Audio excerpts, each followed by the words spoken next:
Hola cabros de YouTube. Hola queridos compañeros, ¿qué tal se encuentran hoy? Muy bien, soy Agustín, hoy les vengo a presentar la historia de Nintendo junto a mi compañero Maximiliano. Espero que les guste mucho, y pongan atención que después hay un mini test. Todo esto empieza en el año 1889, momento en el que Japón se prohibieron los juegos de azar y las apuestas, afectando bastante al mercado de los naipes de juego. Fusajiro Yamauchi, el cual fue uno de los empresarios que sobrevivió a todo esto, tomó el dinero que tenía y se propuso en fabricar y vender cartas de juego conocidas como Hanafuda. Estas aún eran legales en el país, debido a ser consideradas juegos de mesa. Ya con esto, Fusajiro empezaría a vender cartas Hanafuda con mucho éxito, creando a la vez la compañía de cartas llamada Nintendo Kopari. El mercado de las cartas Hanafuda fue un éxito de parte de la compañía Nintendo Kopari, por lo cual se convirtió en la principal productora de estas cartas. En 1929, Fusajiro decide retirarse para darle el cargo del negocio a Sekiryo Kaneda. 4 años después de esto, la empresa se reconstituye en una sociedad colectiva, tomando el nombre de Yamauchi Nintendo Company. Esto para dar un énfasis de que se trata de un negocio familiar. Mucho tiempo después la compañía toma un nuevo cargo, se le es entregado a Hiroshi Yamauchi, quien era el nieto del yerno de Fusajiro. Este fue uno de los primeros en tomar una de las decisiones más arriesgadas de la compañía, debido a que viajó a los Estados Unidos por los derechos de Disney, y así poder colocar personajes de esta compañía en las famosas cartas Hanafuda. Todo esto fue un éxito en Japón, vendiendo aún más cartas de lo que ya vendían. Con todo el dinero conseguido con estas grandes ventas, Nintendo se quiso expandir y convertir a la compañía en algo multifacético, dando así a algunos ejemplos como una cadena de taxis, comida instantánea, juguetes y moteles, etc. Cabe recalcar que no muchos de estos mercados fueron de todo exitosos, pero debido a toda la variedad, acortaron el nombre de la compañía a solamente Nintendo para que fuera más fácil de pronunciar y reconocer. Uno de los mercados en los que pusieron más énfasis es el de los juguetes.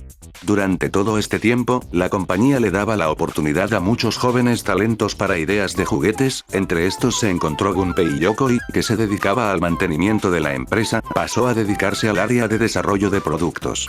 Este desarrolló juguetes muy exitosos para la época, entre ellos se encuentran la Ultra Hand, una máquina que lanzaba pelotas de béisbol, y una pistola electrónica con sensor de luz. Entre todo esto, surgió una nueva sensación al mercado, los juegos electrónicos. Estos estaban siendo una gran sensación en todo el mundo. Y es así como Yamauchi decidió tomar manos a la obra y empezar a trabajar en sus propios juegos electrónicos. Pero la compañía tenía un problema, no estaban familiarizados con este tipo de dispositivos, por lo cual Yamauchi decidió formar una alianza con la compañía Mitsubishi, donde estos se encargarían de fabricar los sistemas donde se ejecutarían los videojuegos de Nintendo. Parte de los primeros dispositivos creados a partir de esta alianza se encuentran la Color TV Game 6 y el Color TV Game 15. La primera videoconsola doméstica de Nintendo, la Color TV Game 6 fue lanzada en junio de 1977. Venía con un único juego basado en el Pong de Atari que se llamaba Light Tennis y era compatible con 2 jugadores. Estuvo únicamente en Japón, donde vendió 1 millón de unidades, he ahí la razón de su falta de popularidad.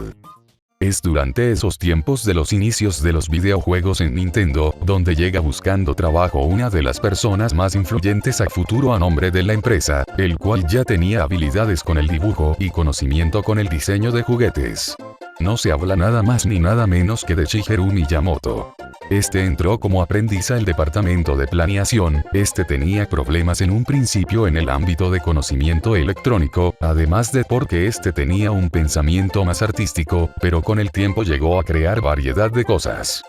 Es ahora donde pegamos un salto a la época de los 70, específicamente en el año 1979, donde el mercado de los videojuegos arcade pegó un salto increíble en territorio japonés. Nintendo vio todo esto y también se unió, dejando a Shigeru Miyamoto encargado de diseñar todo para los videojuegos de arcade, entre estos creación de personajes o elementos visuales para estos juegos. Su debut en el ámbito de los arcades es visto en el videojuego Arcade Sheriff, el cual le funcionó bastante bien a la empresa, dando lugar a publicaciones de otros videojuegos arcade, entre estos Space Fever, Monkey Fever y Space Launcher. Debido a que mucha gente veía que estos videojuegos eran meras copias de juegos que ya existían, Nintendo se vio obligado a diseñar un videojuego más ambicioso y original.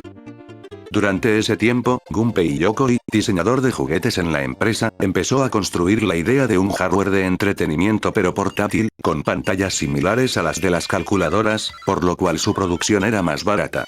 Con todo esto en mente, es como fue creada la famosa Game & Watch en el año 1980. Cada uno con su propio videojuego y diseño único al cual le fue extremadamente bien. Con el tiempo Nintendo quería llegar a otro público más amplio, fundando en Estados Unidos Nintendo of America. Con la consecuencia de esto, Nintendo empezó a idear la idea de algún videojuego inspirado en las caricaturas de Estados Unidos de estos años, dejándolo a cargo de Shigeru Miyamoto, el cual tomó en base un juego de Popeye. Lamentablemente los dueños de la imagen del personaje tardaron demasiado en dar la aprobación, y como Nintendo tenía la urgencia de lanzar esta máquina lo antes posible, fue ahí donde Shigeru Miyamoto ideó distintos diseños de personajes para el videojuego, cambiando el concepto completamente con nuevos protagonistas. Es así como nació la famosa máquina arcade de Donkey Kong, el cual fue el primer gran hit de Nintendo en Estados Unidos. Así es como empieza una de las épocas de oro de muchas de Nintendo, donde empezó a lanzar muchos videojuegos en arcade que le encantaban a muchísima gente. Entre esos también lanzaron otro juego donde salió el mismo personaje fontanero de Donkey Kong, el cual al fin le darían un nombre oficial, Mario, dando el debut del nombre en el videojuego Mario Bros. Tiempo después, debido al éxito del Atari 2600, Nintendo empezó a idear el concepto de una consola de sobremesa que funcionara al igual que el Atari con cartuchos, pero esta que fuera muchísimo más poderosa, dando así el resultado que conocemos como la Family Computer alias Famicom, siendo este lanzado exclusivamente en Japón para probar su desempeño antes de ser lanzado en otros países, dando con resultados extremadamente buenos, superando a toda la competencia en tan solo unos meses. Sin embargo, Nintendo aún no quería lanzar esta consola en Estados Unidos, todavía debido a que el panorama de los videojuegos en este país iba en bajada por culpa de Atari, que lanzaba videojuegos sin un control de calidad, siendo muchos de estos videojuegos aburridos o con mucha facilidad de perderse. Los usuarios dejaron de comprar videojuegos en este país por esto mismo, dejando a la consola Atari cerca de la quiebra. Es así que con el fin de alejarse de la imagen de un videojuego, Nintendo cambió la apariencia de la Famicom para América, haciendo que la consola pareciera muchísimo más avanzada, además de hacerse parecer a una videocasetera que en esos años estaba en ascendencia. Con todo esto en mente, y el cambio de look de Japón a América, es como nació la Nintendo Entertainment System, también conocida como NES. Esta fue lanzada lentamente en Estados Unidos empezando en Nueva York, publicitándose como una especie de computadora juguete electrónico. Este paquete inicial venía con un robot juguete también conocido como Rob, el cual podía interactuar con ciertos juegos. Es así como lentamente la fama de esta consola fue creciendo en este país, siendo lanzada en otras ciudades poco a poco, pero no fue hasta el lanzamiento del videojuego más conocido de esta consola, Super Mario Bros., cuando las ventas de esta consola fueron disparadas hacia arriba. La fórmula del juego y su sencillez fueron lo que más le encantó a todos los usuarios de esta consola, convirtiéndose en un verdadero referente para todo lo que son los videojuegos en sí. Y bueno, mis queridos compañeros, eso fue nuestra presentación, espero que les haya gustado mucho. Pero no se vayan aún, ya que aún queda el test del cual les hablé antes. En fin, muchas gracias por prestar atención a nuestra presentación y espero que estén bien. Chau chau.